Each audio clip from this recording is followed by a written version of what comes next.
तो आज की वीडियो में हम लोग बात करने वाले हैं यूपी डीएलएड फर्स्ट सेमेस्टर के बारे में। काफ़ी डीएलएड प्रशिक्षुओं के मैसेज के माध्यम से लगातार प्रश्न पूछे जा रहे हैं कि सर यूपी डीएलएड के फर्स्ट सेमेस्टर में 90% से ज़्यादा अंक कैसे लाएं, क्या इसकी रणनीति होनी चाहिए। इसकी रणनीति के लिए सबसे पहला स्टेप यही है कि आप जितने भी आपके 8 विषय हैं, यूपी डीएलएड के फर्स्ट सेमेस्टर में 8 विषय हैं, तो हर सब्जेक्ट का सिलेबस आपको ज़रूर पता होना चाहिए। अगर आपको सिलेबस की जानकारी नहीं है तो आपके 90% अंक नहीं आ सकते हैं, क्योंकि जब तक आपको सिलेबस नहीं अच्छे से पता होगा, हर एक टॉपिक अच्छे से नहीं पढ़ा होगा, तब तक आप कैसे 90% से ज़्यादा अंक की सोच सकते हैं यूपी डीएलएड में। आपने सुना भी होगा कि यूपी डीएलएड के फर्स्ट सेमेस्टर में अधिकतर इसकी बैक लग जाती हैं। ऐसा इसलिए हो जाता है क्योंकि छात्रों को स्टार्टिंग में पता ही नहीं होता है कि उनके सब्जेक्ट का सिलेबस क्या है। इसीलिए आज के वीडियो में हम लोग देखेंगे यूपी डीएलएड के फर्स्ट सेमेस्टर का जो पहला विषय है बाल विकास एवं सीखने की प्रक्रिया, इसके संपूर्ण सिलेबस की जानकारी इस वीडियो में जानेंगे।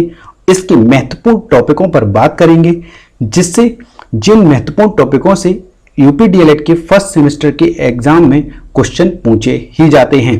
मोस्ट इंपॉर्टेंट टॉपिक पर बात की जाएगी, जिससे कि आपको हेल्प मिलेगी, सहायता मिलेगी कि आपके यूपी डीएलएड में 90% से अंक डेफिनेटली 100% आएंगे अगर आप इन महत्वपूर्ण टॉपिकों को समझ लेते हैं और इसके सिलेबस को अच्छे से जान लेते हैं। हर एक पॉइंट पर बात करेंगे, बस वीडियो में अंत तक साथ बने रहिएगा। अगर आप चैनल पर नए हैं तो इस YouTube channel the GSB academy को सब्सक्राइब जरूर कर लें। अभी के अभी वीडियो को लाइक करना बिल्कुल भी ना भूलें, अभी के अभी लाइक करें और इस वीडियो को पूरा अंत तक जरूर देखें। तो दोस्तों, जैसा कि आप अपनी स्क्रीन पर देख सकते हैं, यूपी डीएलएड के फर्स्ट सेमेस्टर का जो पहला विषय है बाल विकास एवं सीखने की प्रक्रिया, इसके बारे में छात्र जानना चाह रहे थे सर इसका सिलेबस क्या होता है और इसके जो महत्वपूर्ण टॉपिक जिससे क्वेश्चन आते ही आते हैं उनके बारे में भी छात्र जानना चाहते थे।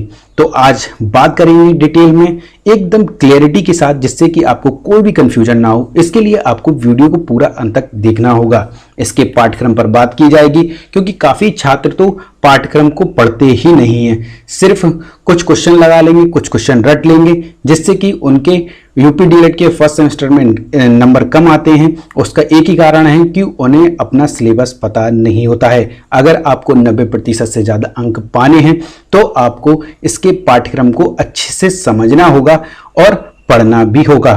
यहाँ पर देखते हैं कि पाठ्यक्रम में दे रखा है बाल विकास एवं सीखने की प्रक्रिया में कौन कौन से टॉपिकों को हमें अच्छे से ध्यानपूर्वक समझना होगा। विषय वस्तु में सबसे पहले बाल विकास में सबसे पहले हमको ध्यान देना है बाल विकास का अर्थ क्या होता है, बाल विकास की आवश्यकता क्या होती है और उसके क्षेत्र क्या होते हैं। साथ ही साथ इसका जो सब टॉपिक दे रखे हैं सेकंड पे बाल विकास की अवस्थाएं। बाल विकास की अवस्थाओं में आपको क्या पढ़ना है, एक बालक की शैशवावस्था के बारे में, उसकी बाल्यावस्था के बारे में, और फिर उसके बाद जब किशोरावस्था आती है तो उसके बारे में भी क्वेश्चन पूछे जाते हैं। इसके अंदर आपके होने वाले विकास कौन कौन से होते हैं, शैशवावस्था में शारीरिक विकास किस तरीके का होता है एक बालक का, और इसके साथ साथ मानसिक विकास के बारे में क्वेश्चन पूछे जाते हैं। शैशवावस्था, बाल्यावस्था और किशोरावस्था में बुद्धि और बुद्धि लब्धि, इनका मतलब आईक्यू लेवल एक बच्चे का किस तरीके से विकसित होता है, उसके बारे में भी क्वेश्चन पुटअप किए जाते हैं पीएनपी की तरफ से।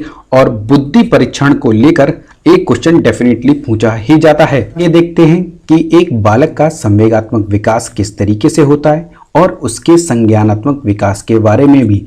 पियाजे का सिद्धांत, ये मोस्ट इम्पॉर्टेंट टॉपिक है। इससे आपका एक या दो क्वेश्चन हमेशा यूपी डीएलएड का एग्जाम हो, चाहे वो आपके सीटेट का एग्जाम हो, चाहे वो आपके यूपी टेट का एग्जाम हो, चाहे वो आपके केवीएस पीआरटी का, DSSB पीआरटी का, या रीट का, या फिर एमपी वर्ग 3 का, या बिहार एस्टेट का, कोई भी एग्जाम हो भारत का, अगर उसमें साइकोलॉजी पूछी जाती है, सीडीपी के क्वेश्चन पूछे जाते हैं, तो पियाजे का सिद्धांत पर क्वेश्चन पूछे ही जाएंगे।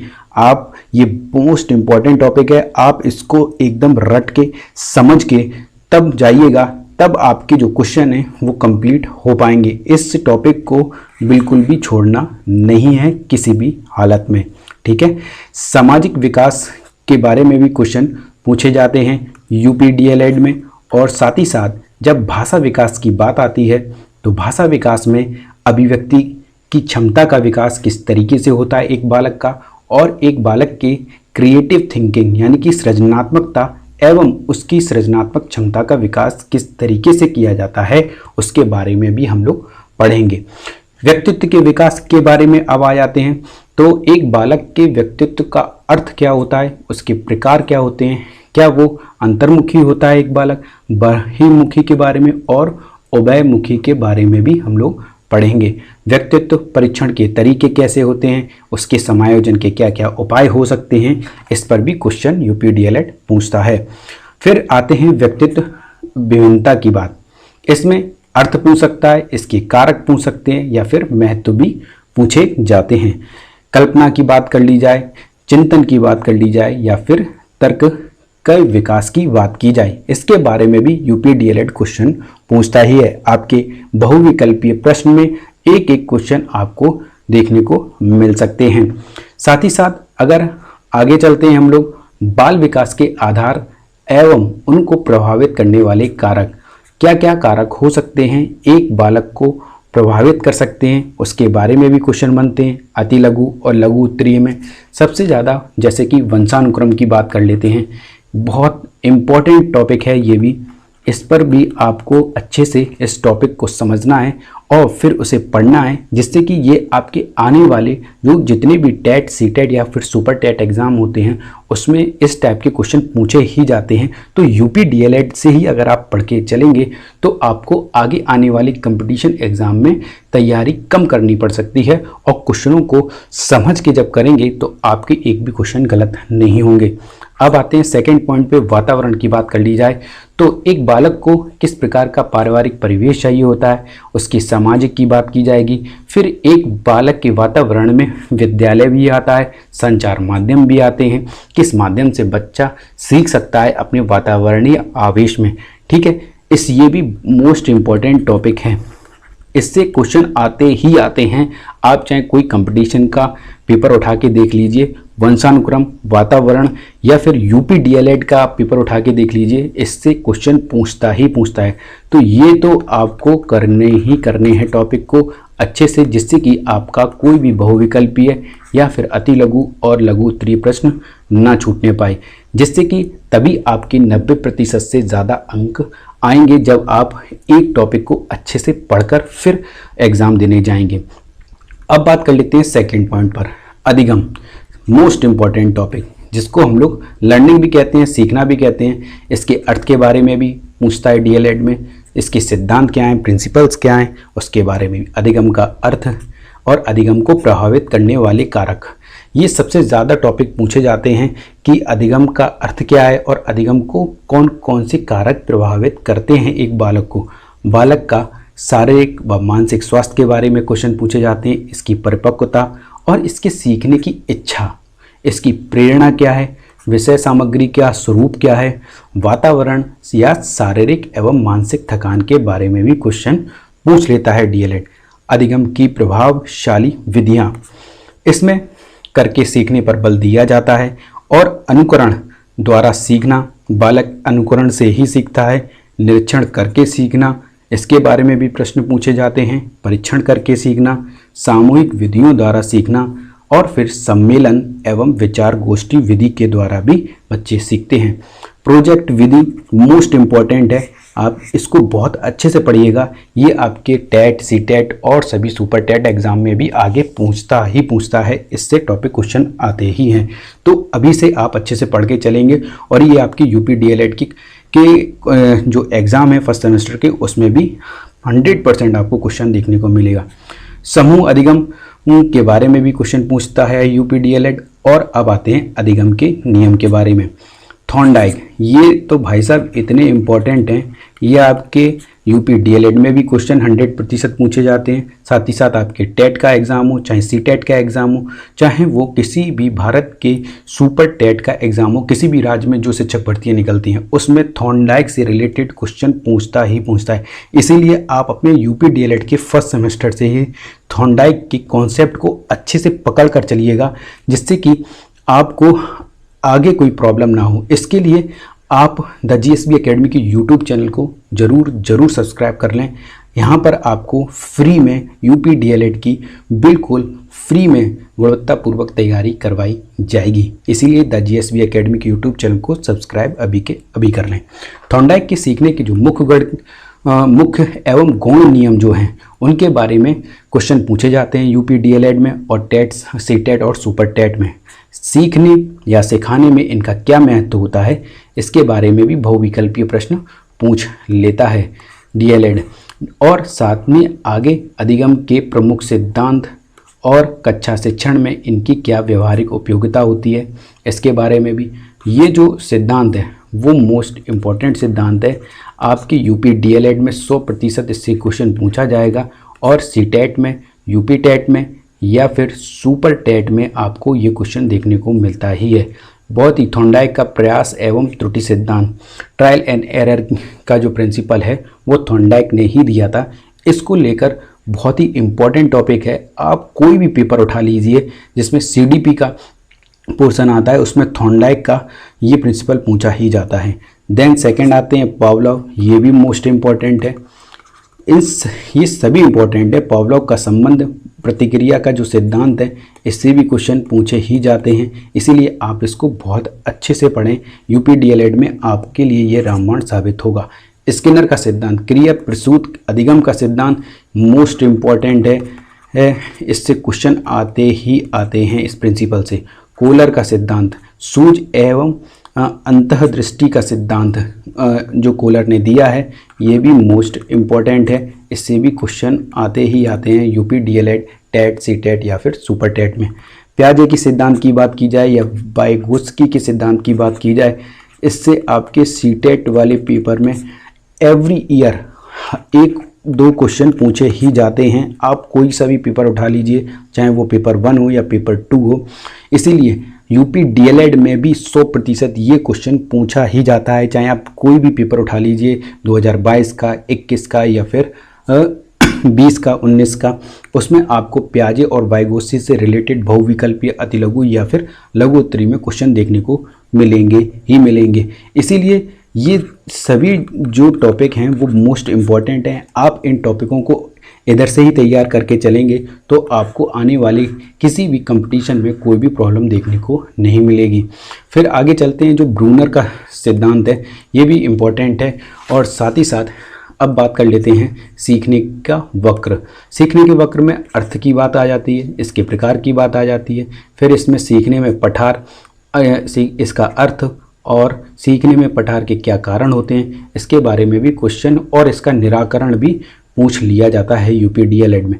सीखने का स्थानांतरण के बारे में अब देखते हैं। सीखने के स्थानांतरण में इसके अर्थ के बारे में क्वेश्चन बन सकता है, इसके प्रकार के बारे में, इसके क्या सिद्धांत होते हैं इस पर भी क्वेश्चन पूछे जाते हैं। सीखने सिखाने में स्थानांतरण का क्या महत्व होता है, यूपी डीएलएड में ये क्वेश्चन पूछे ही जाते हैं। आपको अति लघु में ये क्वेश्चन या फिर लघु उत्तरी में क्वेश्चन देखने को मिल सकते हैं। अब बात कर लेते हैं सबसे महत्वपूर्ण टॉपिक, मोस्ट इम्पॉर्टेंट, अभिप्रेरणा की। अभिप्रेरणा से काफ़ी क्वेश्चन पूछे जाते हैं। अर्थ, इसका प्रकार या फिर महत्व से रिलेटेड क्वेश्चन पूछ लेता है यूपी डीएलएड। अभिप्रेरणा की विधियां क्या क्या हो सकती हैं, रुचि, सफलता, प्रतिद्वंदिता, सामूहिक कार्य या फिर प्रशंसा, पुरस्कार, ध्यान, खेल, सामाजिक कार्यक्रमों में सहभागिता या कक्षा का वातावरण। तो इन सभी से क्वेश्चन पूछ लेता है यूपी डीएलएड। कहीं ना कोई एक टॉपिक उठाएगा और उस पर बहुविकल्पी या अतिलघु क्वेश्चन बना देगा। फिर आते हैं नेक्स्ट पॉइंट पे, सीखने सिखाने के संदर्भ में विद्यालय व्यवस्था के संदर्भ में समुदाय के सक्रिय सदस्यों, ग्राम शिक्षा समितियों, विद्यालय प्रबंधन समिति और अन्य प्रकार की विद्यालयी समितियों के सदस्यों का अभिप्रेरण। इस पर क्वेश्चन बन जाते हैं, इस पर बहुविकल्पीय क्वेश्चन बनने के ज़्यादा चांसेस रहते हैं। साथ ही साथ अब आते हैं नेक्स्ट पॉइंट, ध्यान पर। ध्यान का अर्थ, प्रकार, ध्यान को प्रभावित करने वाले कारक, बच्चों का ध्यान केंद्रित करने के क्या क्या उपाय हो सकते हैं। एक प्राइमरी में बच्चों को ध्यान केंद्रित करने के लिए एक शिक्षक क्या क्या उपाय कर सकता है, इस टाइप के क्वेश्चन आपसे पूछे जा सकते हैं। अब बात कर लेते हैं नेक्स्ट पॉइंट, रुचि पर। रुचि का अर्थ क्या होता है, इसके क्या प्रकार होते हैं, रुचि की बच्चों की जो रुचि का परीक्षण कैसे किया जा सकता है, उनमें रुचि उत्पन्न करने की कौन कौन सी विधियां शिक्षक अपना सकता है, अधिगम में रुचि का क्या महत्व होता है और ध्यान एवं रुचि में क्या संबंध है, इस पर क्वेश्चन आपका लघु उत्तरी में पूछा जा सकता है। और अब आते हैं अपने नेक्स्ट पॉइंट पे, स्मृति पे। स्मृति में स्मृति के अर्थ के बारे में, प्रकार के बारे में, अच्छी स्मृति के प्रभावी कारक क्या होते हैं, विस्मरण का अर्थ क्या होता है और कारण एवं महत्व पर भी क्वेश्चन पूछे जाते हैं। नेक्स्ट है पॉइंट सांख्यिकी। इसका अर्थ, महत्व एवं आंकड़ों का रेखा चित्रीय निरूपण क्या होता है, माध्य, माध्यिका और बहुलक के बारे में भी क्वेश्चन पूछे जाते हैं यूपी डीएलएड में। आप ये मान के चलिए इतना ही आपका जो यूपी डीएलएड फर्स्ट सेमेस्टर के पहला जो विषय है बाल विकास एवं सीखने की प्रक्रिया का जो सिलेबस है वो आपका इतना ही है। इसके बारे में जब आप जो महत्वपूर्ण टॉपिक हैं वो भी मैंने आपको बता दिए हैं। ये टॉपिक ऐसे हैं जो आपकी यूपी डीएलएड में तो मोस्ट इम्पोर्टेंट हैं ही, और जो कि आप जब सीटेट और टेट या फिर किसी भी सुपर टेट का एग्ज़ाम देंगे उसमें भी ये उतने ही महत्वपूर्ण हैं जितने कि यूपी डीएलएड में हैं। यूपी डीएलएड में इनसे 100% क्वेश्चन बनता ही बनता है। ये सभी जो टॉपिक हैं आपको अच्छे से इस यूट्यूब चैनल के माध्यम से कंप्लीट कराए जाएंगे, वो भी फ्री में गुणवत्तापूर्वक। द जीएसबी एकेडमी के यूट्यूब चैनल को आप सब्सक्राइब ज़रूर कर लीजिएगा।